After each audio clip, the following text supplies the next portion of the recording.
Green Bay cooling with the explosive plays 2 weeks ago. Waldon, Jacobs. Looks for the snap, bounces off the tackle. Jacobs has slipped his hand on his first ball over the path.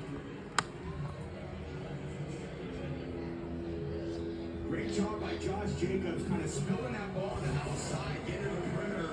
Kind of starts inside, wiggle, and then back to green grass there on the outside.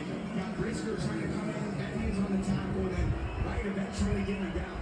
Josh Jacobs is just a perfect runner for this offense. Yeah, he's downhill, but he's got a little speed to get outside as well. He's a menace out there. Get it to him again. Jacobs looking for Wallace. Just on the outside. And he's getting down with Brady Shear. Down to about the 5. Let's drop a little.